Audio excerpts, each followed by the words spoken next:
Hello, fellow travelers, and welcome to Versus Stars podcast. How my loyal listeners, thank you for your continued support. And remember, click the subscribe button, everybody. This is an amazing episode because Anthony Stokes returns to the mothership. He's the writer of Intrus of Thoughts 2 on Kickstarter. Now come aboard as we go traversing the stars. Hello, Mr. Stokes. Thank you so much for the Versus Stars podcast. Thank you so much for having me. How you doing? Successfully funded multiple comic books, including Intrus of Thoughts and Decay. So what keeps you coming back to making more comic books? I'm just addicted, man. I need a creative outlet. Things get really dark and scary for me if I don't have something to write about or talk about, So I'll probably be writing. I'll be making comics for the foreseeable future. So, I mean, like I said, this is how many campaigns have we done so far? This is like your fourth, fifth, sixth campaign? Eighth campaign. Jesus Christ. So, I mean, is there still like a challenge in this for you, or is it right now just kind of like easy selling? You knock one out, you're gonna make you hit your budget on Kickstarter, and you move on to your next one. It depends on the project, right? Like every campaign is a chance to get new information. It's a chance to kind of see some trends. I don't think at this point, I'm never worried about a campaign not funding. My goals are pretty reasonable, and I think my floor for a campaign is like $2,000. So that's just doing it a lot. But I think it's like, okay, what's the it's not so much getting funded now. It's like, okay, what is the audience for this series? Like, okay, what new things do I need to bring to the platform? What trends have I noticed, essentially? So when we're talking about trends, what kind of trends are you looking at? What trends have you been noticing?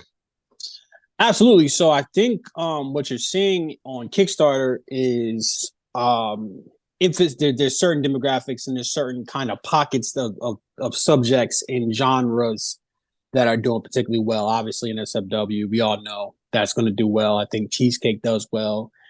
Queer stuff does well. Cheesecake?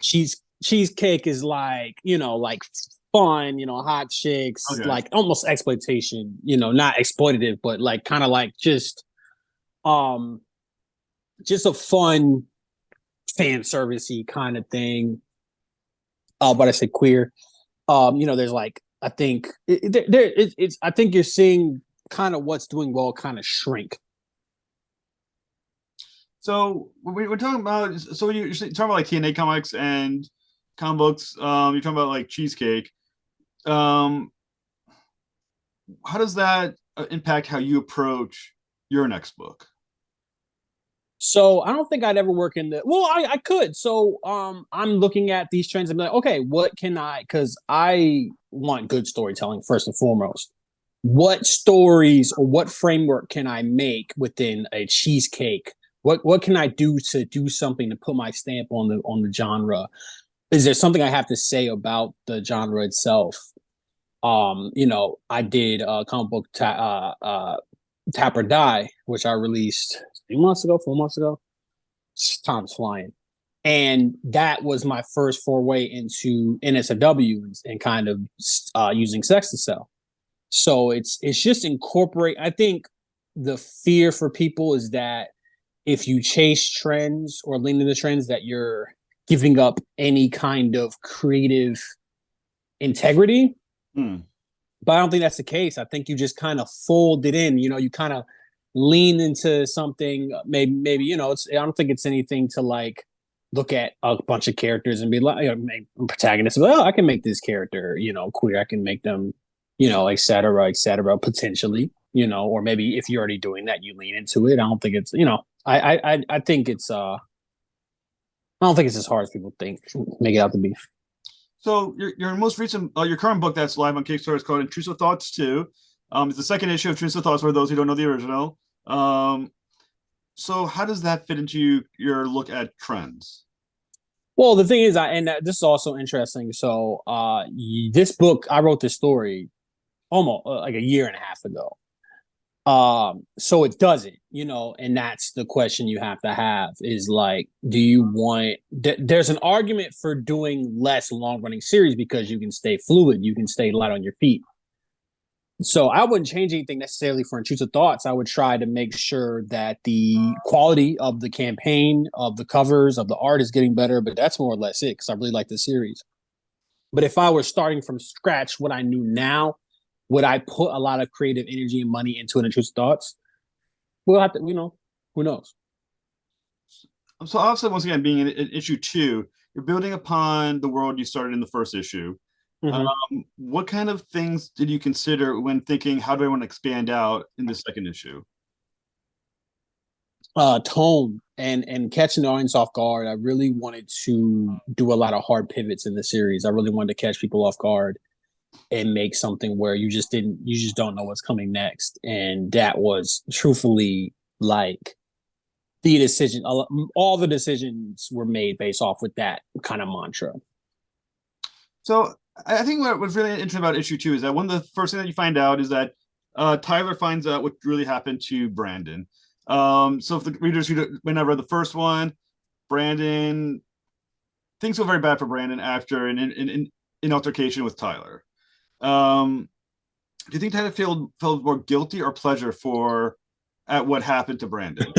I think we feel guilty. I think he's not a very angry person.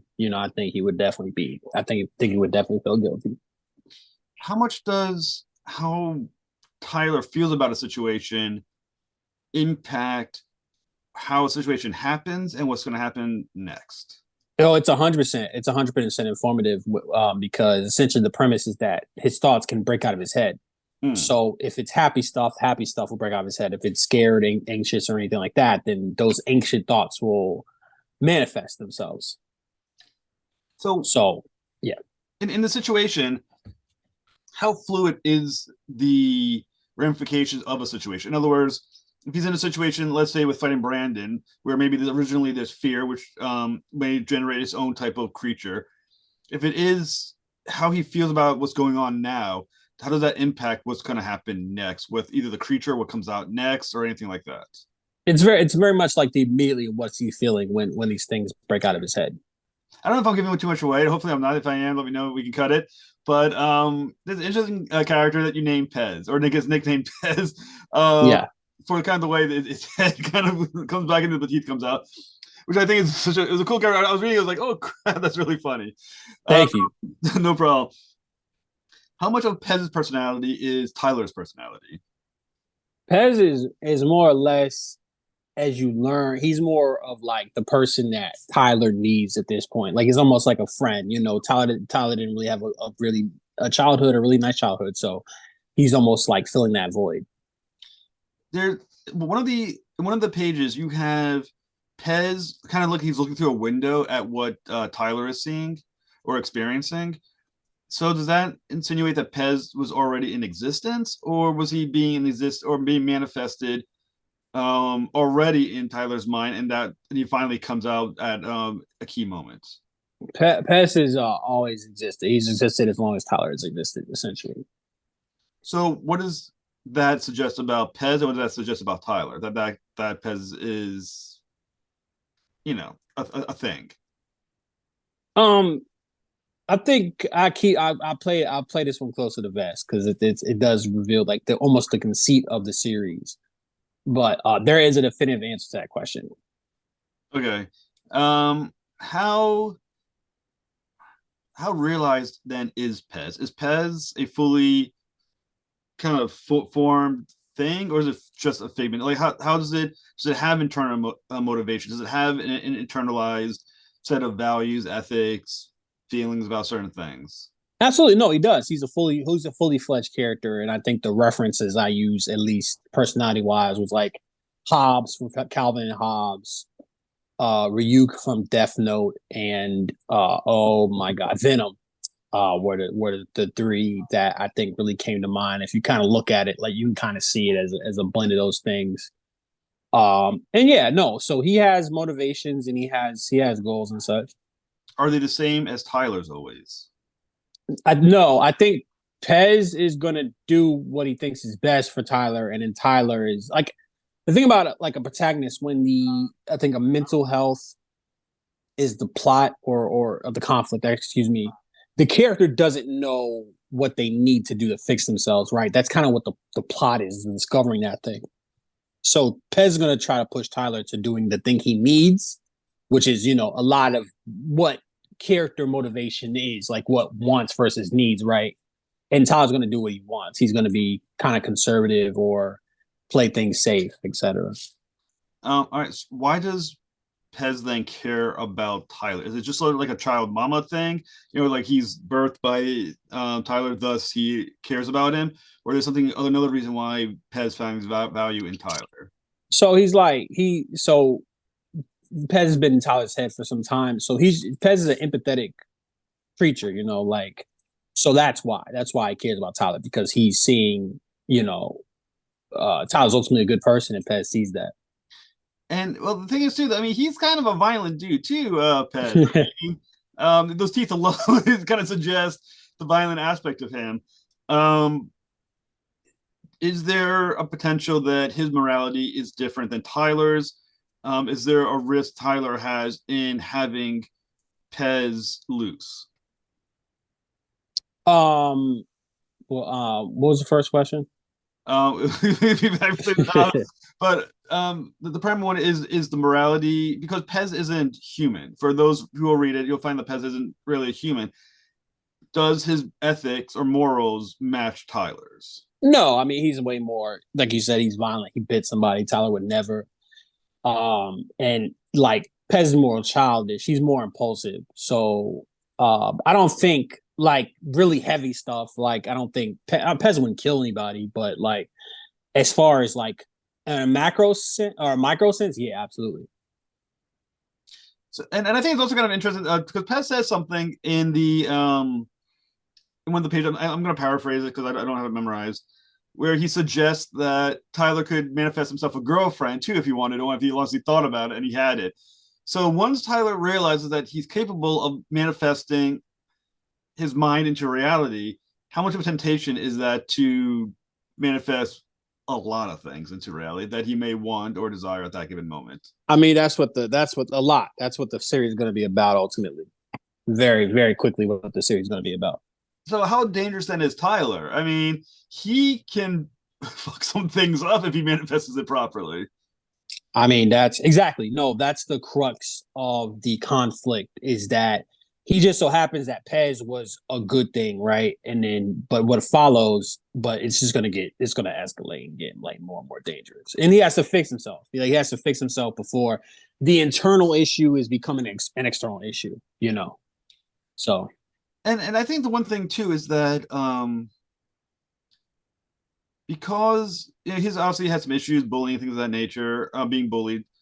Now that he realizes he has this power, how does that change him? Because now he has access to all these other things that he could want. His desires are now tangible. How does that going to change who Tyler is? did you ask me a lot of this is gonna it's just gonna be such a big part of the future series. I can't even answer, but there are answers to these questions for sure. How far ahead have you already planned this for the events of the series? I've finished the series. The written wise, script wise, the series is finished. You're always gonna make adjustments. Like because you get new information, but the series has a clear end game and a path, like essentially. How many issues are we talking? Either 5 or 6. I haven't decided. I really got to sit there and break it down. I'll either do 6 normal size issues or 1 big final issue. Now, without getting too Freudian in this conversation, though, because it is psychological, it does feel like it's there. How deep into the subconscious do these abilities exist? I mean, is there a sense that he can intentionally tap into what's there, or is this how deep into subconscious are these desires and wants that he may not even realize he has that are now coming out? No, I mean, yeah, any thought he has that's super strong could break out of his head. Anything that's super like, so he has to, it's mind over matter, literally. Well, like I said, because it's the subconscious, how much are these wants things he may not even know that he wants? I mean, yeah, that could absolutely happen. No, 100%. So so he's kind of scary too. Like would you want to be around Tyler knowing that he has this potential? No, no, absolutely not. I mean, it's he would be, yeah, he'd be very dangerous in that. Yeah, no, 100%. I mean, you can just picture. I mean, even a little argument that he's angry about could manifest something that bites your head off. That's almost exactly what happened in the first issue. Yeah, so he's got to control his emotions. Literally, that's the crutch of the series. And another thing that's kind of interesting that pops up and is a visually very interesting character is the Reaper like character. Is my Reaper the right description, or is there another thing you would You describe? could call him a Ripper. Yeah, Okay, yeah, so the Reaper like thing, is that also a manifestation of Tyler's mind? yes, Okay, so if that's a manifestation of Tyler's mind, then does that suggest that Tyler is self-destructive? Because that doesn't seem to be too friendly towards Tyler. yeah. No, absolutely. I mean, if you pay attention to, there's a visual key to that in the first issue, 100%. So I mean, is it if the Reaper kills Tyler, the Reaper goes away, right? And so does Pez. Theoretically, that's the theory. Yeah, So they only exist as long as Tyler exists, right? yeah. So the Reaper is in many ways is self-destructive on its own as well, because if it kills Tyler, it goes away, or does it not have those sense of awareness? No, I mean that's a part of it as well. Yeah, you're right. It represents, like, you can argue it represents being self-destructive. Yes. So Pez, because one thing that interesting too is when ideas of power. How do these things rank as far as power, and how does that connect to Tyler as well? I mean, is it the stronger Tyler feels, the stronger they are? Is it just what they are? They are. So The like, stronger he would feel about something, the stronger they would be. Yeah. so can you tell us a little bit more about the Reaper then? Like, what does it want? I can't. It's yeah. There's a lot of, this is a good discussion, but a lot of it is like spoilers for like Okay. later issues. Yeah. All right. So the Reaper then is the primary antagonist, or is it Tyler who's the primary antagonist, even though he's also the protagonist of the series? I Of this particular issue, the Reaper is the antagonist. Of the series? Then who's the antagonist? I can't say. You can't go down. I can't tell you. Yeah. Yeah. So It's very plot heavy. So a lot of stuff would be very, very revealing to really elaborate on. so because this is you said your eighth Kickstarter, you're obviously learning as you go along. So how is this campaign been made better, improved from your previous campaign, especially in Intrus of Thoughts 1? I just set a lower goal, you know. For me, I understand that there was a con. I think I sold like 80 copies of Intrusive Thoughts issue 1. So I understand that, okay, this is step 1 of the process, you know, being on Kickstarter. There can be an entire life. If you make something evergreen, this can make you money for the rest of your life. So I'm not always focused on getting ROI immediately, you know. I think it does make some sense. If you're going to be at the con circuit, you're going to be doing these a lot, to you can get money on the back end, you know. Like my Series Decay, when it dropped, probably wasn't profitable, but the Kickstarters weren't profitable, right? But okay, now 2 years later of conning, and you know, back catalog sales, and when I get a trade, it'll become profitable. So setting I don't want to say reasonable goal, but setting a goal that is like, you're not getting the ROI initially, maybe, but you're giving yourself some breathing room is important for me. Do you think that most Kickstarter campaigns or most creators are trying to make their money on Kickstarter first, or do you think it's the conventions that they're trying to make most of their profits on? I think you make the most money on a Kickstarter because there's no expenses. You know, I mean, well, I don't want to say that, but you look at the expenses for a con. You have to pay for inventory, you have to pay for transport, and you have to pay for renting space. Now Kickstarter does take 10% at max, right? And you have to pay for shipping, but I feel like the margins are better if I sell 100 comics on a con table, the profit margin is maybe I'm taking home maybe that's $300 profit. Maybe I'm just throwing out a figure right there. If I sell 100 copies on Kickstarter, the profit or the margin is probably like 500, 600, so it's just better. So I think they should try to get you should try to get their money anyway, but don't look at Kickstarter like the end all be all. So from a viewpoint of rewards, how have you adjusted your rewards based on your experience of what's working, what's not working? I'm adding more covers. Like I think I used to do 3 covers a campaign, which I still do sometimes. But now, I mean, I'm just cranking those numbers up. People really enjoy the variant covers, the collector's market, and every cover is an opportunity to hook somebody new into your world, basically. How about what are we looking at from as far as stretch goals go? Stretch goals, I got now stretch goals. I got now stretch goals. Um, it's still relatively new. Probably do some more reveals, some page reveals, reveals for other series, stuff like that. So, from your experience, once again, you're also a very experienced Kickstarter. I don't know if there's a word for someone who's a Kickstarter a lot, a Kickstarter veteran, Kickstarterer. 8 is a lot. 8 is a lot of campaigns, to be honest, to be clear. So you're a veteran Kickstarter starterer. I guess it's a phrase now. You're a Kickstarter. Yeah. What do you find with Kickstarter? Are you finding that it's as easy to hit a goal than it used to be? Is it you finding that people are more apt to go through purchase from Kickstarter? Are you finding that it's waning? I think it's harder. It's much harder. Like I said, I think things are kind of bowling down. I think you could see a campaign kind of blow up on Kickstarter that was like any genre, like you would see things. But now you're really seeing it if the campaign blows up. Generally speaking, it's going to be in some of those quadrants we talked about. I think there's way more competition. I started crowdfunding in 2021, and I'm really glad I did because now I feel like it's harder. I feel like it's harder to get that floor, and I think it's harder to get that ceiling as well to hit a high ceiling. And I think what you need to do as creator is really just focus on making a great product. I think that's the key to fixing a lot of these issues and stuff because trends can change, right? Like if I'm making a comic book based off of information for October 2023 and I release it, wow, it's 2023. Holy shit.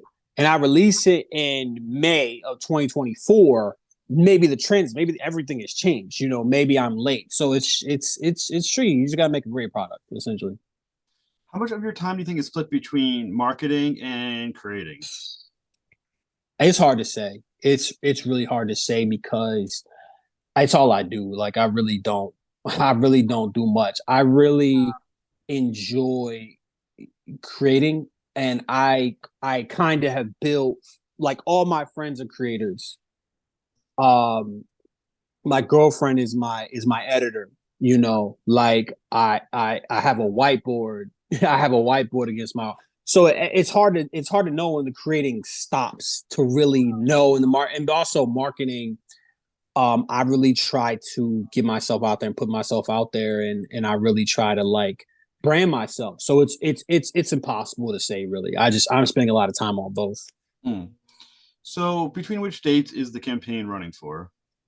I don't know when we started, but it's running through November 30th. It'll end November 30th. And how long between the end of this campaign and the beginning of Intrus of Thoughts 3 are we looking at?